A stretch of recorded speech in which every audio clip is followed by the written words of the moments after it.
going mad with power. Everybody say, Grandma, get off of that muffler. Grandma, get off that muffler. Nice.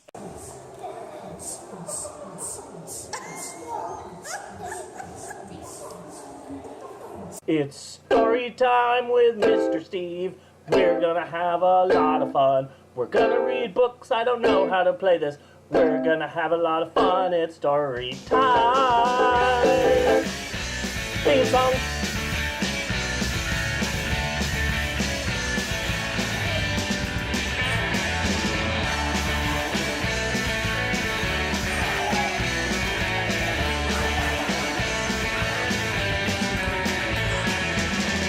Remembering a dream that I had last night, 'cause you were in it. You can say I have anything that I want. You're all that I need. It's another stupid love song, the same words that I've been writing all along. That's true, but it's all for you. It's all for you. It's all for you.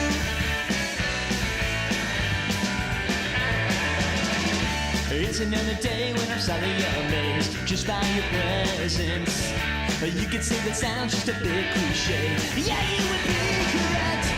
Even this escapes me. It's probably 'cause you're amazing me, that's true. But it's all for you. It's all for you. It's all for you.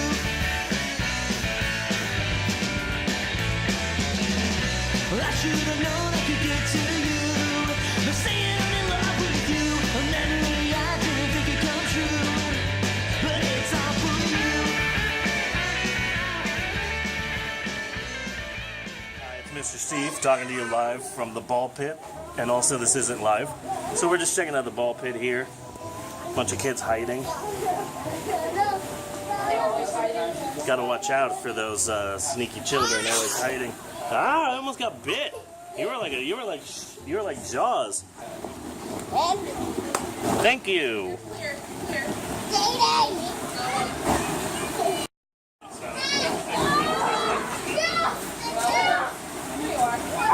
I'm trying to find you somewhere in there.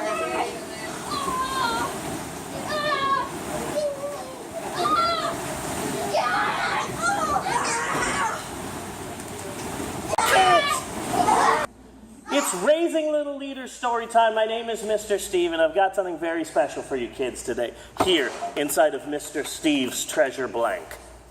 Okay? I've got something very special. We're going to be reading a very special book, and I just wanted to show it to you. It's this book right here. It's a classic book. And it's, oh wait, no, this is not the book. No. Oh, I grabbed the wrong book. Sorry, we're not reading this. No, this book is for like kids. And you kids aren't kids. You know, you guys want something a little bit harder than this. That's why we're reading this instead. Your baby's first year, week by week. Kids today. Now, I know kids, which is why I picked this book. How many of you little kids are about to have a baby? Show of hands. Show of hands. Kids, we're going to read this book now, okay? And it's called Crayon, Purple, the and Harold, okay? Sleep to off dropped Harold and. That's a good beginning.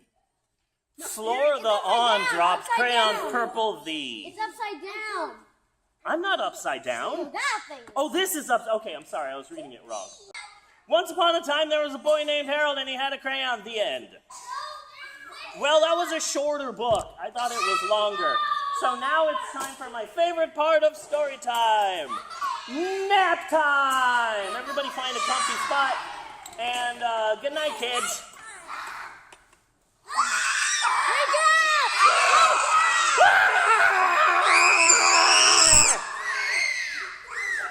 Kids, I almost karate chopped you guys in the face. You come at me yelling like that, I consider that an act of aggression. One evening, after thinking it over for some time, Harold decided to go for a walk in the moonlight. There wasn't any moon, and Harold needed a moon for a walk in the moonlight, so he drew a moon. You see that? He's got like a magical crayon, and he drew a moon. And he needed something to walk on, so he made a long straight path so he wouldn't get lost. He made like a sidewalk or a street or a road or something. And he set off on his walk, taking his big purple crayon with him. Everybody move your feet, because we're walking here. We are walking. We are Christopher walking. Move your feet, move your feet, move your feet, move your feet, move your feet. I really like your Crocs. No problem.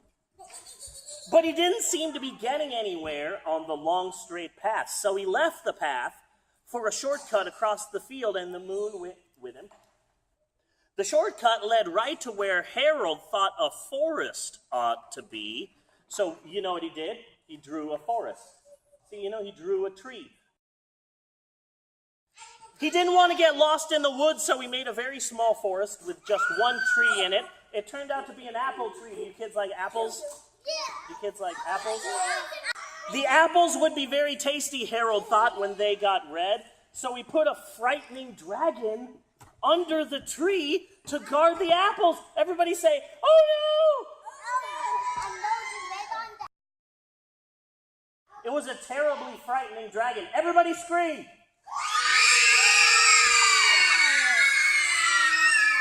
It even frightened Harold. Even Harold was scary of that dragon, so he ran away.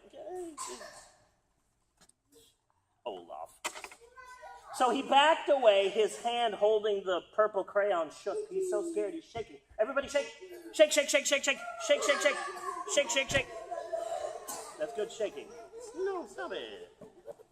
Suddenly he realized what was happening because the hand that was holding the crayon was shaking. He was drawing shaking lines. So he realized what was happening, but by then it was too late. Harold was over his head inside of an ocean. Everybody say, "Oh no!"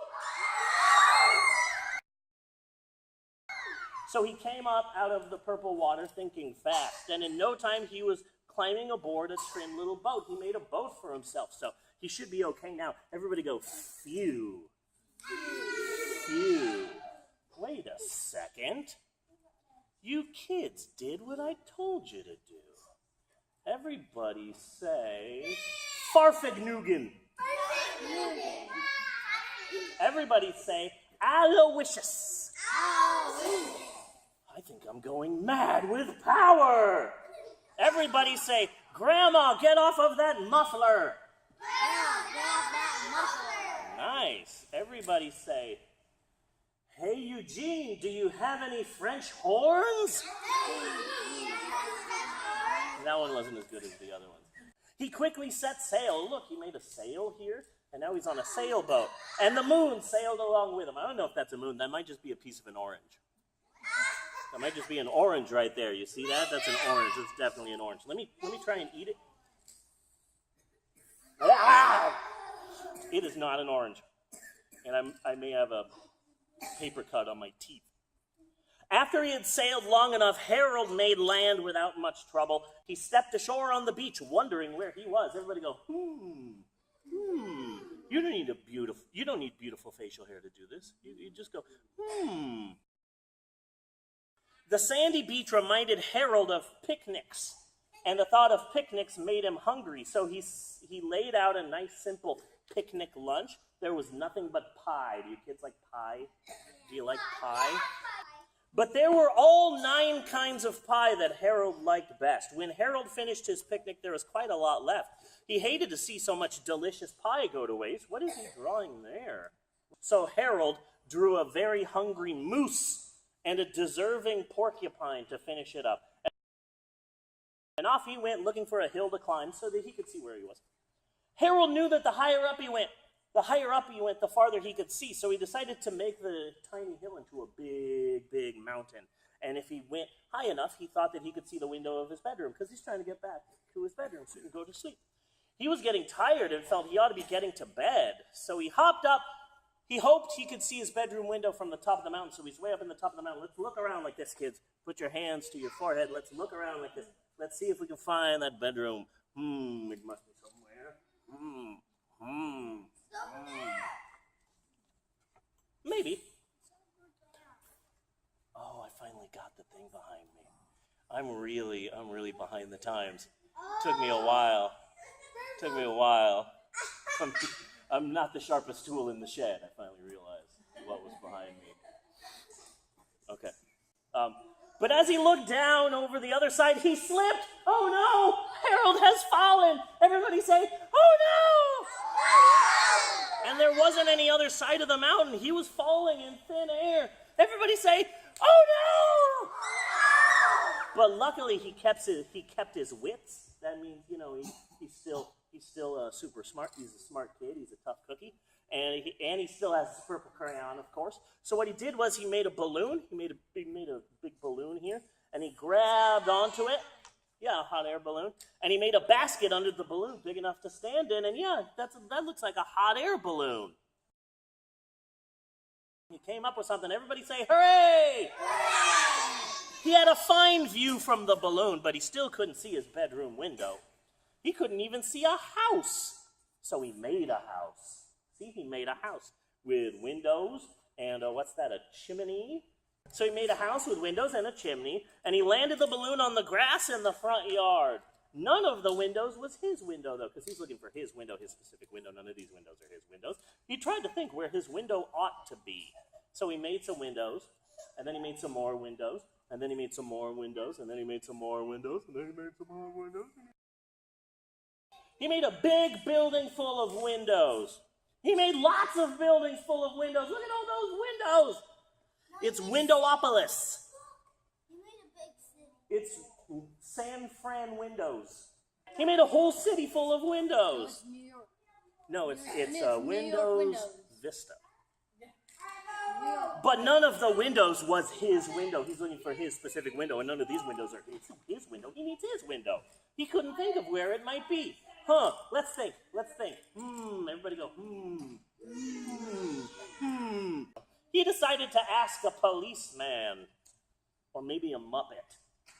He decided to ask a policeman. The policeman pointed the way Harold was going anyway, but Harold thanked him. Why are his hands on fire? His hands are on fire. And he walked along with the moon, wishing he was in his room and in his bed. Then suddenly Harold remembered something.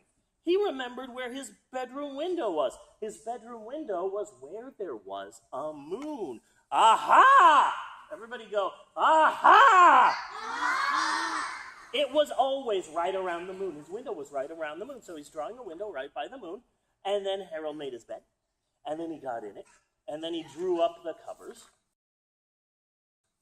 The purple crayon dropped on the floor, and Harold dropped off to sleep, just like this.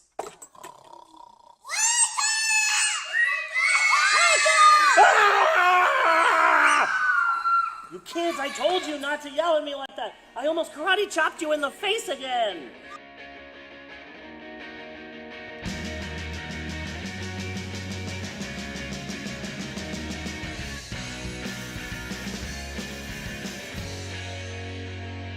You've been looking for some time, trying to find the thing you call the perfect guy. At least that's how you say that he'd be described. And you say about to now, I can tell he's not gonna treat you well. I don't think he'll be calling you the one. Yeah, you say you're so in love, he's the one you're thinking of. You try to reply, he just makes you hard, and then you're gonna say, baby take me back, baby take me back. I know we're on the wrong track, and if that's the way it is, I don't wanna be in love. No, you say he's changed this time, he's acting kind, that is how you try. Keep telling yourself that it's gonna end up alright. Wow, so what are you guys eating? Wow, cool, hot dogs. No, blueberry pie.